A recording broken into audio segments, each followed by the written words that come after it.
السلام علیکم ناظرین، میں محمد اسلم حسین سیاست کی خبروں میں آپ سب کا استقبال کرتا ہوں۔ وزیراعظم پاکستان شہباز شریف نے سلگتے مسائل بشمول کشمیر کی یکسوئی کے لیے اپنے ہندوستانی ہم منصب نریندر مودی کے ساتھ سنجیدہ اور مخلصانہ بات چیت چاہی ہے۔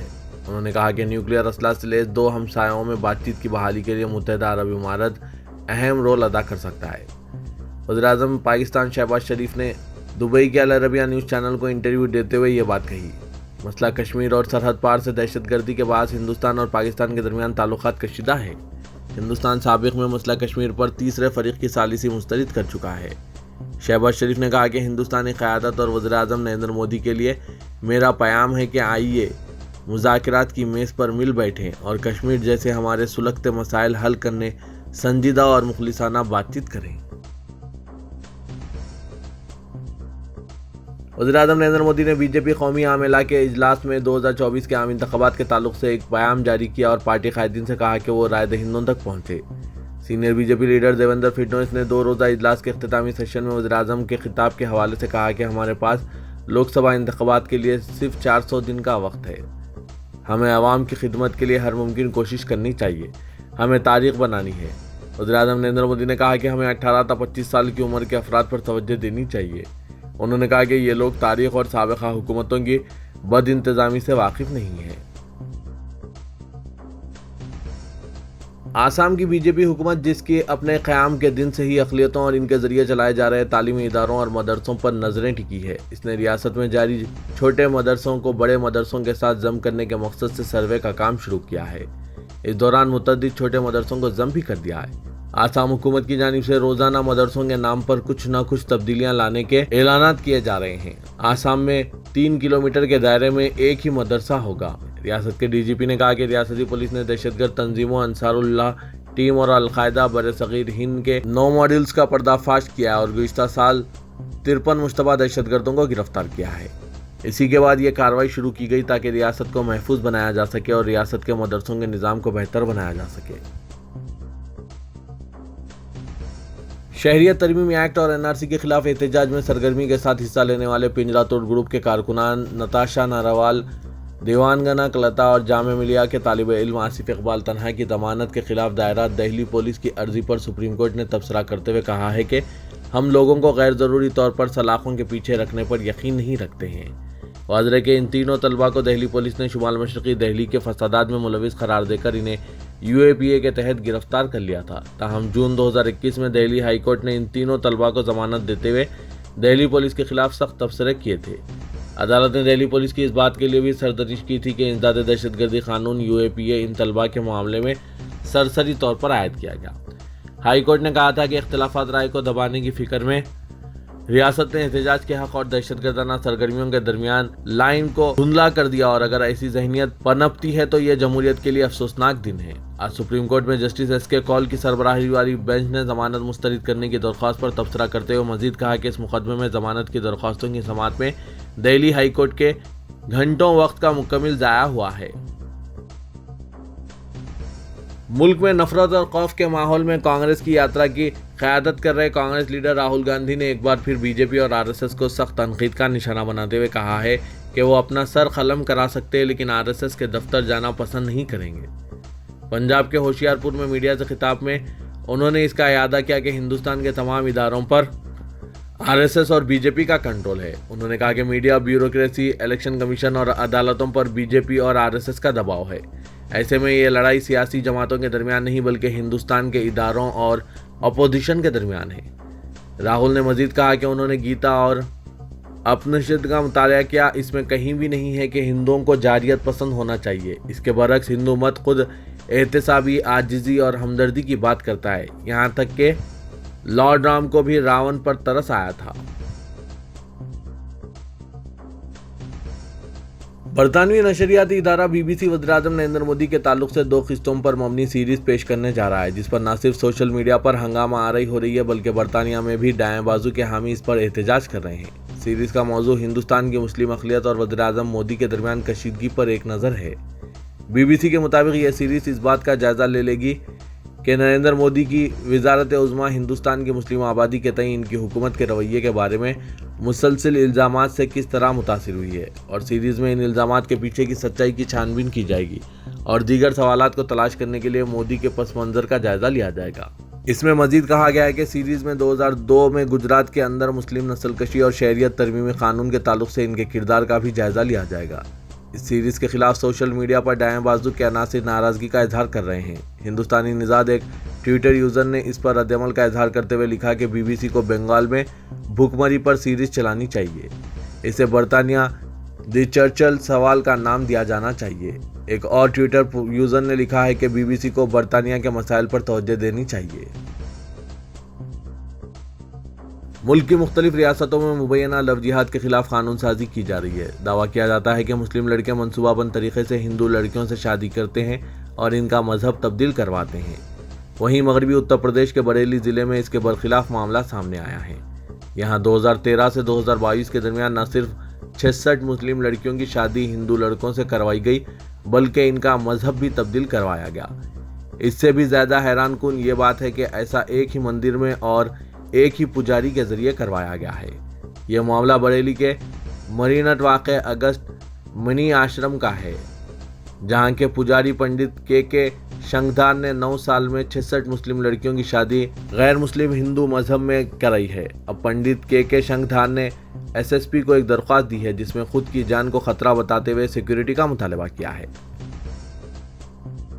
دہلی یونیورسٹی میں ہندو اسٹڈیز قائم کرنے کے فیصلے کی مختلف طلبہ تنظیمیں سخت مخالفت کر رہی ہے اور اس کو ہندوستانی آئین کی روح کے خلاف قرار دیتے ہوئے فیصلے پر نظر ثانی کا مطالبہ کر رہی ہے۔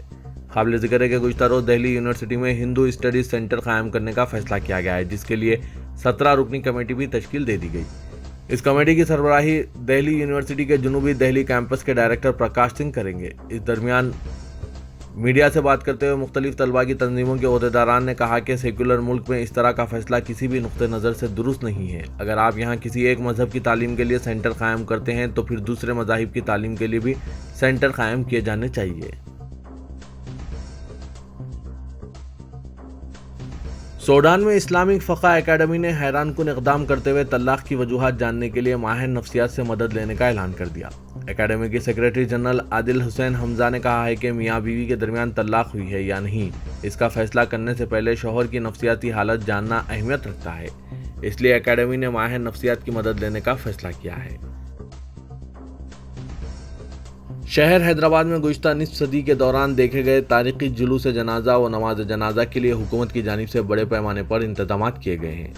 نواب میر برکت علی خان مکرم جاں بہادر کی سرکاری اعزازات کے ساتھ تجہیز و تکفین کے سلسلے میں وسیع انتظامات کو مکمل کر لیا گیا ہے۔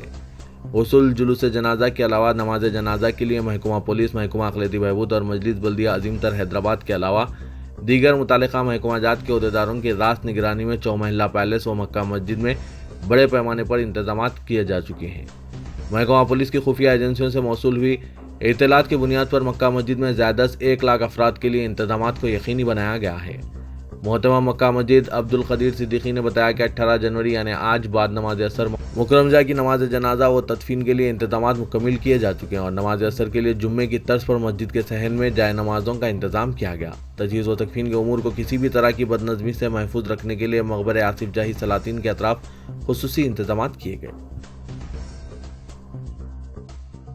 G20 ورکنگ گروپس کے اجلاس 28 جنوری تا 17 جون حیدرآباد میں منعقد ہوں گے۔ اس موقع پر سیکیورٹی کے مؤثر انتظامات کے سلسلے میں G20 سیکیورٹی کوآرڈینیشن کمیٹی کا اجلاس منعقد ہوا، جس میں ورکنگ گروپ کے اجلاسوں کے کامیاب انعقاد کے لیے بہتر تال میل سے کام کرنے کا فیصلہ کیا گیا۔ Director general police Anjani Kumar نے اجلاس کی صدارت کی، جس میں ریاست کے سینئر پولیس عہدیداروں کے علاوہ airport authority, regional passport office, NDRF، CISF، national security guard, SRDF اور سیکیورٹی سے متعلق دیگر اداروں کے نمائندوں نے شرکت کی۔ انجنی کمار نے کہا کہ G20 گروپ میں 29 اہم ممالک شامل ہیں جو دنیا کی 2/3 آبادی کا احاطہ کرتے ہیں۔ مکرم جاں بہادر کی میت کے آخری دیدار اور تدفین کے سلسلے میں حیدرآباد سٹی پولیس نے عوام کی بھاری تعداد میں آمد کے پیش نظر پرانے شہر کے مختلف علاقوں میں ٹریفک تحریرات عائد کر دی ہے۔ Additional commissioner police traffic Hyderabad نے ٹریفک ایڈوائزری کے ذریعے مطلع کیا کہ 4 محلہ پیلس میں آج مکرم جاں بہادر کی میت کو آخری دیدار کے لیے رکھا گیا ہے اور اسی دن احاطے مکہ مسجد میں تدفین عمل میں آ رہی ہے۔ انہوں نے بتایا کہ آج 18 جنوری کو صبح 8 بجے سے تجہیز و تکفین کے مراحل کی تکمیل تک مختلف علاقوں میں ٹریفک کا رخ موڑ دیا گیا۔ ہمت پورے سے آنے والی ٹریفک کو خلوت کی سمت جانے کی اجازت نہیں دی جا رہی ہے اور اس ٹریفک کا رخ برا فتح دروازہ اور ہمت پورہ موڑ دیا گیا۔ موسا بولی اور چیلا پورے سے آنے والی ٹریفک کو بھی موتی گلی کی سمت جانے کی اجازت نہیں دی جا رہی ہے، جس کا رخ بڑا چیلا پورہ اور موسا بولی موڑ دیا جا رہا ہے۔ اسی طرح مٹی کے شہر سے بھی مرغی چوک کو ٹریفک کو آنے کی اجازت نہیں ہے۔ اس ٹریفک کا رخ برا گھانسی بازار اور چیلا پورہ موڑا جا رہا ہے۔ گلزار ہاؤس اور اردو گلی سے آنے والی ٹریفک کو چیلا پورے کی سمت جانے کی اجازت نہیں ہے، جس کا رخ برا بھگوان دیوی ہاسپٹل اور گھانسی بازار موڑ دیا جائے گا۔ سٹی کالج اور پاردی والے سے مرغی چوک کی سمت ٹریفک کو آنے کی اجازت نہیں ہے، جس کا رخ برا پرانا پل اور سٹی کالج موڑ دیا جا رہا ہے۔ ایڈیشنل کمشنر پولیس ٹریفک نے مزید بتایا کہ اگر ضروری ہو تو فلک نما اور بیلے سے آنے والی ٹریفک کو پنچ محلے کی سمت جانے کی اجازت نہیں دی جا رہی گی، جس کا رخ فلک نما، بیلا اور فتح دروازے کی سمت موڑ دیا جائے گا۔ اسپیکر تلنگانہ قانون ساز اسمبلی پوچارام سرینواس ریڈی کو کھیل کود کی سرگرمیوں سے غیر معمولی دلچسپی اور انہوں نے اس کا عملی مظاہرہ پیش کیا۔ سرینواس ریڈی نے بانسوارہ میں سفر کے دوران بچوں کو سڑک پر کرکٹ کھیلتے ہوئے دیکھا تو انہوں نے فوری اپنی گاڑی کو روکنے کی ہدایت دی اور بچوں کے درمیان جا کر ان کے ساتھ کرکٹ کھیلا۔ سرینواس ریڈی نے کچھ دیر تک بیٹنگ کی اور پھر بچوں کی حوصلہ افزائی کرتے ہوئے انہیں مکمل سہولتیں فراہم کرنے کا تیقن دیا۔ مہدی پٹنم میں حیدرآباد میٹروپولیٹن ڈیولپمنٹ اتھارٹی کی جانب سے تعمیر کیا جا رہا 390 میٹر طویل اسکائی واک کا کام تیزی سے جاری ہے۔ اس میں جملہ 11 ایلیویٹرز ہیں۔ یہ اسکائی واک ایک طرف ڈیفنس کی اراضی کے ساتھ پی وی نرسمہا راؤ ایکسپریس وے سے ملا ہوا ہے اور دوسری طرف کمرشل عمارتوں سے۔ پیدل راہگیروں کے لیے سہولت بخش یہ اسکائی واک 32 کروڑ 97 لاکھ روپے کے مصارف سے تعمیر کیا جا رہا ہے اور اس پروجیکٹ کو مئی 2023 تک مکمل کرنے کا منصوبہ ہے۔ تلنگانہ کے وزیر انڈسٹریز و آئی ٹی تارک راما راؤ نے آج ڈاؤس میں مختلف صنعت کاروں سے ملاقات کرتے ہوئے تلنگانہ میں سرمایہ کاری کی دعوت دی۔ اس دوران اپولو ٹائرز لمیٹڈ نے تلنگانہ حکومت کے ساتھ مل کر حیدرآباد میں ڈیجیٹل انوویشن سینٹر شروع کرنے کا اعلان کیا اور اس سلسلے میں اپولو ٹائرز لمیٹڈ کے وائس چیئرمین و مینیجنگ ڈائریکٹر نیرج کنور نے وزیر انڈسٹریز کے ٹی آر کی موجودگی میں تلنگانہ حکومت کے ساتھ حیدرآباد میں سرمایہ کاری اور ڈیجیٹل انوویشن سینٹر کے قیام سے متعلق معاہدے پر دستخط کیے۔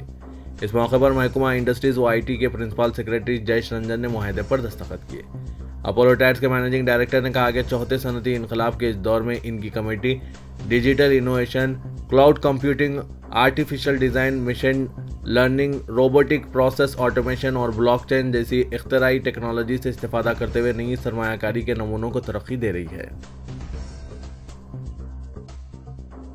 8ویں نظام حیدرآباد مکرم جاں بہادر کا جسد خاکی کو حیدرآباد لایا جا چکا ہے اور شمشاباد انٹرنیشنل ایئرپورٹ پر آصف سامین کے جسد خاکی کو فیض خان ٹرسٹی نظام ٹرسٹ و مکرم جاں ایجوکیشن اینڈ لرننگ ٹرسٹ کے علاوہ دیگر نے بچشمنم حاصل کیا اور مکمل سرکاری اعزازات و احترام کے ساتھ جسد خاکی کو چومحلہ پیلس خلوت مبارک منتقل کیا گیا۔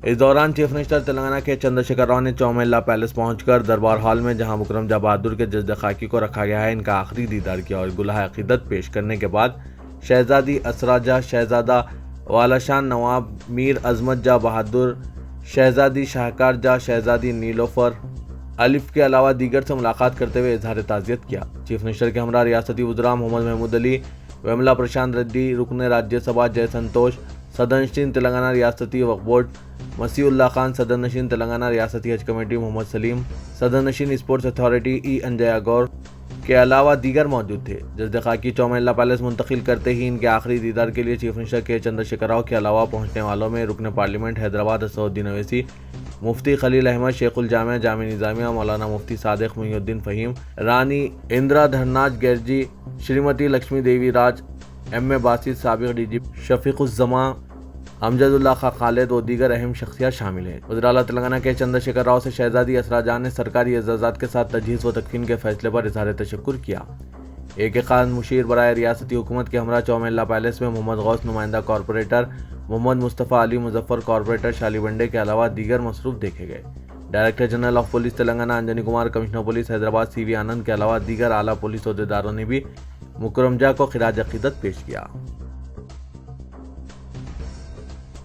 حیدرآباد میں پولیس نے منگل کو تلنگانہ بی جے پی صدر بنڈی سنجے کمار کے بیٹے بھاگیرتھ پر مہندرا یونیورسٹی میں اپنے ہم جماعت کے ساتھ حملہ کرنے کے الزام میں ایک مقدمہ درج کر لیا ہے۔